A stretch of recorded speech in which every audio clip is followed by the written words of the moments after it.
मनुष्य में जनरली 3 प्रकार की इच्छाएं होती हैं। पहला सांसारिक भोग की इच्छा, दूसरा तत्व ज्ञान की इच्छा, तीसरा भगवत प्रेम की इच्छा अर्थात ईश्वर प्रेम की इच्छा। तो जो सांसारिक भोग की इच्छा है इसे कामना कहते हैं, जो तत्व ज्ञान की इच्छा है उसे जिज्ञासा कहते हैं, और जो भगवत प्रेम की इच्छा है अर्थात ईश्वर प्रेम की इच्छा है उसे पिपासा कहते हैं। तो सांसारिक भोग की कामना शरीर से लेकर है, शरीर से संबंधित है।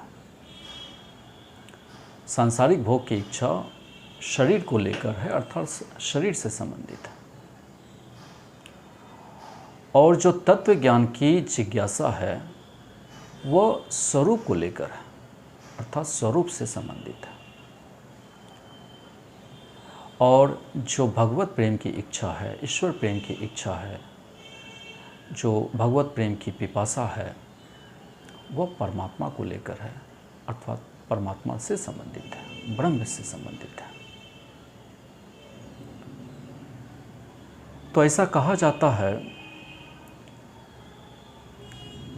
कि जिस जीवात्मा को इस शरीर में मैं और मेरापन है जो भूल से माना गया है उसमें अज्ञानता होती है। चूँकि यह शरीर प्रकृति का अंश है इसलिए यह प्रकृति के तरह ही, यह शरीर प्रकृति के तरह ही नश्वर है। जिस तरह से एक दिन प्रकृति का क्षय हो जाएगा, ठीक उसी प्रकार से इस शरीर का भी एक दिन क्षय हो जाएगा। तो प्रकृति के तरह ही शरीर भी नश्वर है, क्योंकि यह शरीर प्रकृति का ही अंश है। जो भूल से माना हुआ जीवात्मा का शरीर में मैं और मेरापन जो भूल से माना गया है, यही सबसे बड़ी अज्ञानता है। तो शरीर को लेकर जो सांसारिक भोग है, जो असत है, वो भूल से मानी गई है, अपनी नहीं है। क्योंकि इस शरीर का संबंध संसार से है, इसलिए शरीर को लेकर जो सांसारिक भोग है वह असत है अर्थात भूल से मानी गई है, अपनी नहीं है।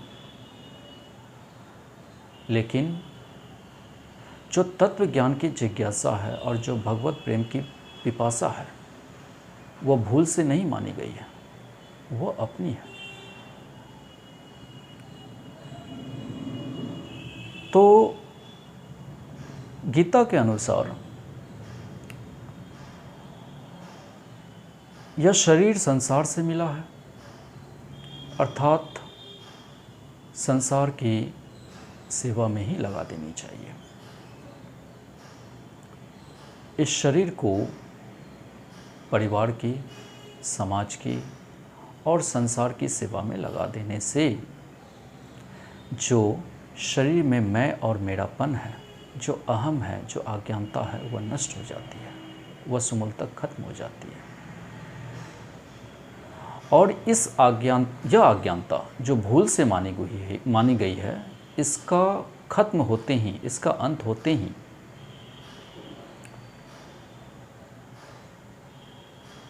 तत्व ज्ञान की जो जिज्ञासा है वह तीव्र हो जाती है, वह तेज हो जाती है।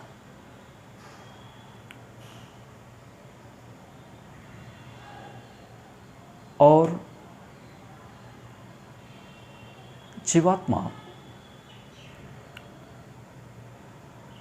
जब स्वरूप में स्वाभाविक स्थिति को प्राप्त कर लेता है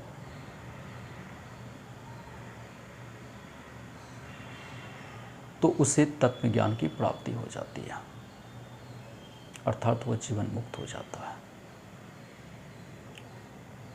और यह तब होती है जब जीवात्मा निष्काम भावपूर्वक इस शरीर से, अपने शरीर से परिवार का, समाज का और संसार का सेवा करता है, तो उसके अंदर जो यह अज्ञानता जो भूल से मानी हुई है, जो मैं और मेरापन है, जो भूल से मानी हुई है, वह नष्ट हो जाती है और फिर जीवात्मा अपने स्वरूप में स्वाभाविक स्थिति को प्राप्त कर लेता है, जिसके बाद उसे तत्व ज्ञान की प्राप्ति हो जाती है और वह जीवन मुक्त हो जाता है।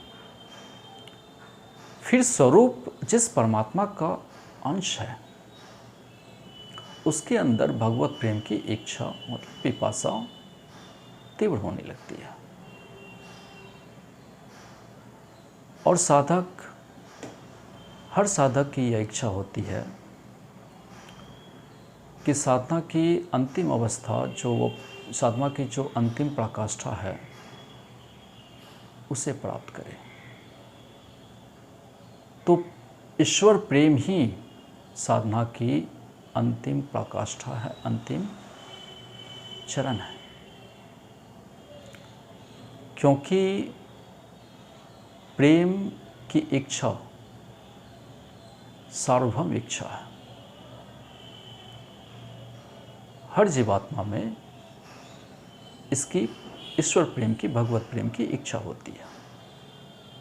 तो जो साधना का अंतिम चरण है, जहाँ पर जीवात्मा अपने स्वरूप में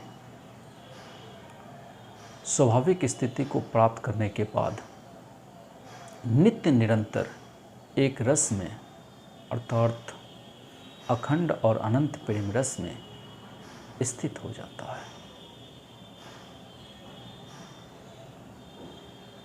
तो उसे, उस साधक के जीवन की